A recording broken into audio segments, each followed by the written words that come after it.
नमस्कार, knocking-news.com में आपका स्वागत है। मैं हूं गिरिजेश वशिष्ठ। राजनीति काफ़ी ज़्यादा हो गई इस बीच में, बहुत राजनीति पे बातें हुई, तो आज मैं थोड़ा सा राजनीति से हट के देश के बारे में बात करूंगा। आज हम समझेंगे कि इतनी महंगाई क्यों बढ़ रही है, कौन सी बात महंगाई को लेकर जो कही जाती है आपसे वो झूठ है और कौन सी बात जो महंगाई को लेकर आपसे कही जाती है वो सच है। इकोनॉमिक्स का एकदम सीधा सीधा सरल वीडियो है और इसको आप जानते हैं मैं कितना सरल करने की कोशिश करता हूं अपनी तरफ से कि आम से आम आदमी को आसानी से समझ में आ जाए। आज समझेंगे देश की महंगाई का हाल। कहीं मत जाइए, चैनल को सब्सक्राइब कर लीजिए, मैं अभी हाजिर होता हूं।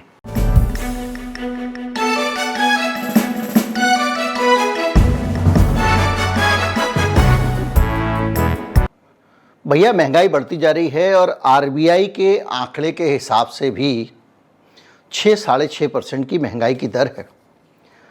जो परमिसिबल स्थिति है, जिसकी इजाज़त दी जा सकती है, जो झेली जा सकती है, वो 4% होनी चाहिए। इससे पहले कि हम किसी प्रकार का नतीजा निकालें कि महंगाई इसने बढ़ाई, उसने बढ़ाई, इस वजह से बढ़ी, उस वजह से बढ़ी, हमको ये समझना पड़ेगा कि जो महंगाई है वो बढ़ती कैसे है, किस तरह से जो वित्त अर्थशास्त्री हैं वो महंगाई बढ़ेगी या घटेगी इसके बारे में पता लगाते हैं। बहुत कठिन नहीं है। अगर आपने अर्थशास्त्र 10वीं में भी पढ़ा है तब भी आपको ये स्पष्ट होगा कि महंगाई बढ़ने का एक सामान्य कारण है डिमांड और सप्लाई। अब ये डिमांड और सप्लाई क्या होता है? अगर किसी चीज़ की मार्केट में मांग ज़्यादा है और वो उपलब्ध नहीं, जैसे पिछले दिनों में हरिद्वार गया हुआ था, मेरे साथ कुछ ऐसे यात्री थे जो बहुत पैदल चल नहीं सकते थे और उस पूरी भीड़ भाड़ में रिक्शे वाले अलाउड नहीं थे। एक रिक्शे वाला माल उतारने आया था। उस रिक्शे वाले से मैंने कहा कि साहब चलना है। उसने कहा 300 रुपये लगेंगे। आमतौर पे उस दूरी पर जाने के लिए 50 रुपये, 60 रुपये, 70 रुपये लगते हैं। मैंने उसको झट से हाँ कर दिया और बहुत सारे लोग ऐसे थे जो 400-500 रुपये देने को भी तैयार थे। क्यों? क्योंकि सप्लाई बहुत कम थी और डिमांड ज़्यादा थी।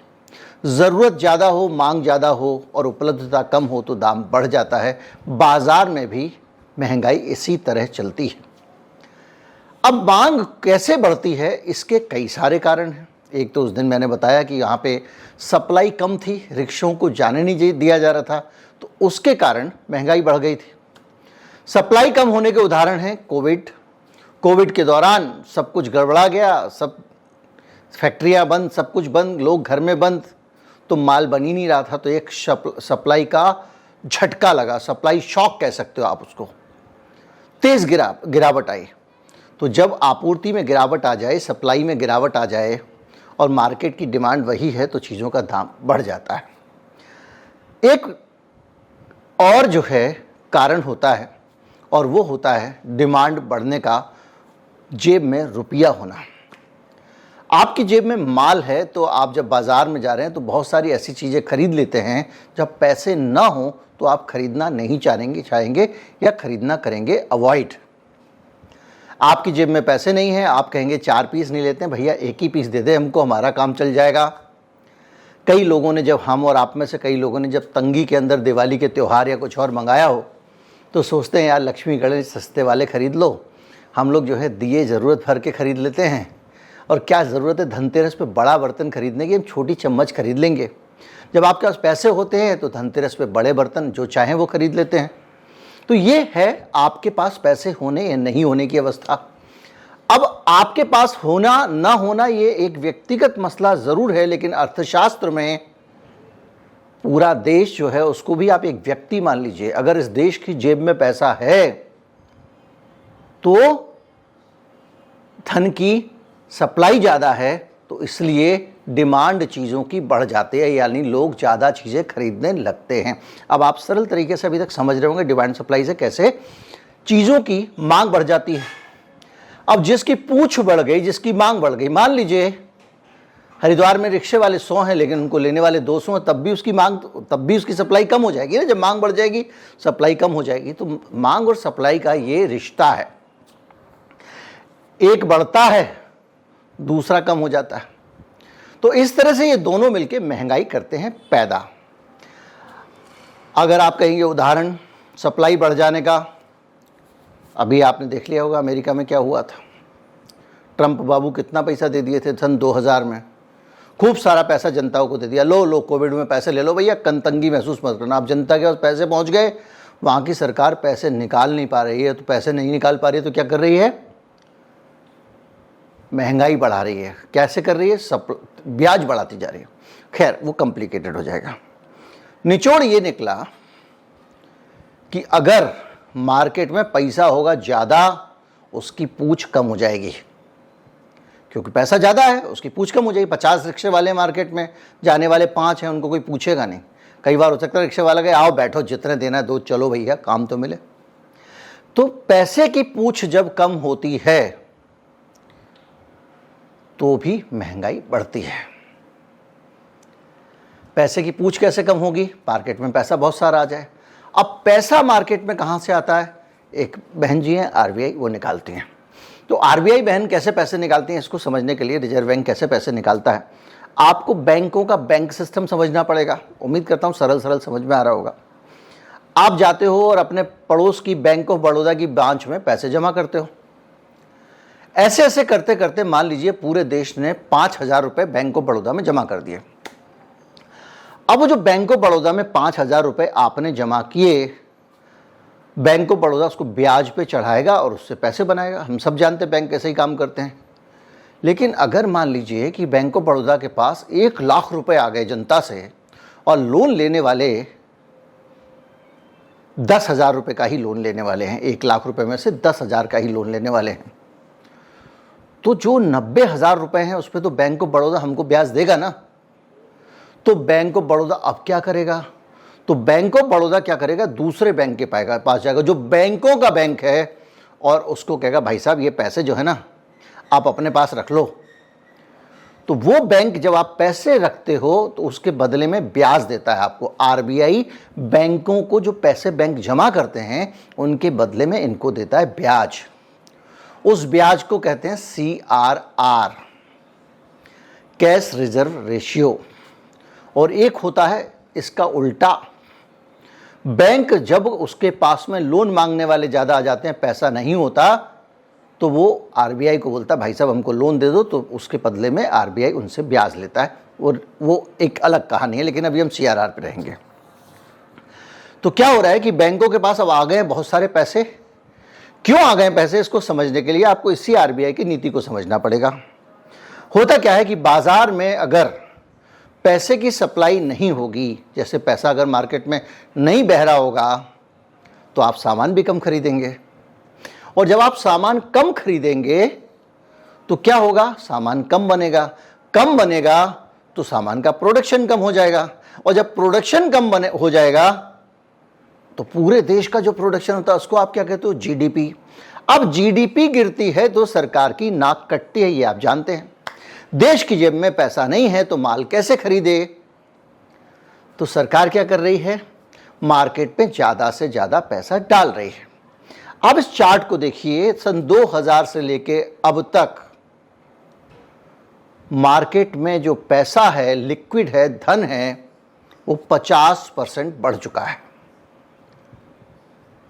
जो 4 था वो 6 हो गया, 4,000 था 6,000 हो गया, 4 लाख था वो 6 लाख हो गया, 50%। सरकार को अपनी जीडीपी का आंकड़ा सही दिखाना था तो पैसे को बाजार में वो झोंकती रही, और उस पैसे को कौन ले सकता था, रामू, कालू, इस टाइप के लोग तो ले नहीं सकते थे। उसको ले सकते थे राणा सूर्य प्रताप टाइप के लोग, बड़े बड़े लोग, मतलब अमीर लोग, अडानी टाइप लोग। उन्होंने बैंकों से खूब पैसा उठाया, और वो पैसा जब लिक्विड मार्केट में आया तो क्या हो गया, चीज़ों के दाम बढ़ गए। बाजार में धन अधिक होने से दाम बढ़ जाते हैं। क्यों, क्योंकि सप्लाई नोटों की ज़्यादा है, प्रोडक्ट की सप्लाई कम हो गई है और डिमांड ज़्यादा हो गई। आपकी जेब में पैसे, मैंने उदाहरण बताया था, आप मोटा मोटा माल खरीद लेते हो, 2 की जगह 1 दर्जन ही देते, कोई बात नहीं, काम आ जाएंगे, क्योंकि पैसे हैं आपके पास में। तो क्या हुआ, जीडीपी बढ़ाने के लिए इस देश की सरकार ने पैसा झोंक दिया मार्केट में। अब वो पैसा सरकार वापस ला नहीं पा रही, इसलिए महंगाई है। अब वापस आए कैसे, तो 3-4 दिन पहले की एक खबर देखिए। मैंने अभी आपको बताया था CRR, वो पैसा जो बैंकों में जमा करते हैं, RBI ने इंक्रीमेंटल CRR का प्रोविज़न कर दिया। इंक्रीमेंटल CRR क्या होता है, यानी CRR आपको बढ़ा के देना पड़ेगा, यानी ज़्यादा पैसे अब बैंकों को RBI के पास जमा करने पड़ेंगे, ताकि बैंक उस पैसे को मार्केट में ना डाल सके, कम पैसों का लोन दे तो बाजार में पैसा कम हो जाए। तो इस देश की महंगाई कम करने के लिए ये जो कदम आज उठाया है आपने, ये कदम पहले भी तो उठा सकते थे। तब आपको जीडीपी करनी थी। जीडीपी करने से अडानी जी के, अंबानी जी के, हिंदुस्तान लीवर के सबके कारोबार बढ़ते हैं। श्रृंखफ्लेशन, ये तमाम सारी चीजें होती हैं, पैकेट में उतना ही माल कमाने लगता है, सब मैं बता चुका हूं आपको। तो वो करते रहना था आपको। जनता रोती है, रोने दो। अब जनता का वक्त आया है, चुनाव आने वाला है। महंगाई काबू नहीं करेंगे तो पड़ेंगे डंडे। तो महंगाई काबू करने के लिए क्या करो, पैसा खींचो मार्केट से, खींचो, सोखो पैसा, जितना पैसा मार्केट से खींच सकते हो खींचो, ताकि सप्लाई तो फैक्ट्री से उतनी हो रही है दनादन, और डिमांड कम हो जाए। लेकिन जब सप्लाई ज़्यादा हो, डिमांड कम हो, तो बेरोजगारी भी बढ़ती है। अर्थव्यवस्था इतना आसान मसला नहीं है। फैक्ट्री का माल नहीं बिकेगा, लोगों को निकालना शुरू कर देगा। इसीलिए इस छोटे से टाइम पे, जब 8 महीना 7 महीना बचा हुआ है चुनाव में, सस्ताई कम करने के लिए ये फार्मूला RBI लेके आ गया है, जिसको पहले लेके आना चाहिए था। इतना लिक्विड 2020 से लेके अब तक, मतलब पहले 100 रुपए थे देश के पास में, 150 रुपए कर दिए। इतना ज्यादा पैसा मार्केट में झोंक दिया गया। ये तो वही सरकार है जो मार्केट से पैसा निकालने की बात करती थी। और ये पैसा झोंका कैसे जाता है, नोट छापे जाते हैं। जब नोट ज्यादा छपते हैं तो नोट की कीमत कम हो जाती है। अब आपको कोई कहे ना यूक्रेन के कारण महंगाई बढ़ी है, इंटरनेशनल फैक्टर्स होते हैं, लेकिन हर चीज डिमांड सप्लाई से गवर्न होती है। अगर आप खरीदोगे ही नहीं, वहां कितना भी महंगा हो जाए, आपके पास पैसे ज्यादा होंगे तो आप ज्यादा खरीदोगे, तो वहां का माल भी ज्यादा खरीदना पड़ेगा। ज्यादातर चीजें तो इंपोर्ट ही करते हो आप। तो आपके पास जरूरत से ज्यादा पैसे हैं, आपने बच्चे को जेब में 500 रुपए का नोट रख के भेज दिया, जा बेटा ऐश कर। तो जब वो लौटेगा तो चिप्स के 4-6 पैकेट कम से कम होंगे, 8-10 कोल्ड ड्रिंक होंगे, और भी बहुत सारे, पास्ता वास्ता भी होगा, मोमोज भी खा के आएगा, सब कुछ करके आएगा। उसको 50 रुपए दोगे, उसमें काम चलाएगा।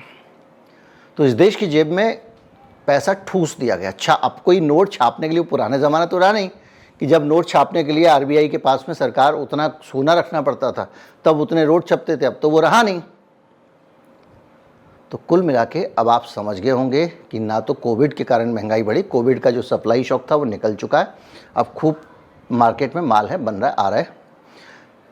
ना महंगाई किसी और कारण से बढ़ी कि आप कहें विदेश में, अमेरिका में हो गया। सरकार की नीतियां स्पष्ट तौर पे इसके लिए जिम्मेदार हैं। सरकार आज जो मार्केट से लिक्विड निकाल रही है, ये काम अगर ये पहले करती, और लिक्विड निकालना क्यों, इतना सारा झोंका जो गया है, उसके कारण ही सारा संकट है। इस बीच में आपने और भी बहुत सारी चीज़ें कर दी हैं, मुफ्त अनाज, बाकी चीज़ें।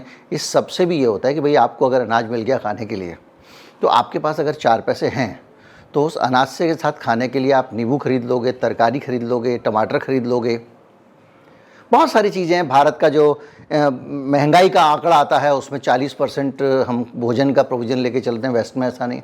बहुत सारी चीज़ें हैं। तो उन सबको मिला के अगर आप चीज़ों को समझेंगे तो निचोड़ ये निकलेगा कि महंगाई का कौन जिम्मेदार, कमेंट में लिखिए। उम्मीद करता हूँ वीडियो आपको अच्छा लगा हो। अच्छा लगा हो तो ज़्यादा से ज़्यादा लोगों तक पहुँचाए। चैनल को सब्सक्राइब कर लें। नमस्कार, जय हिंद।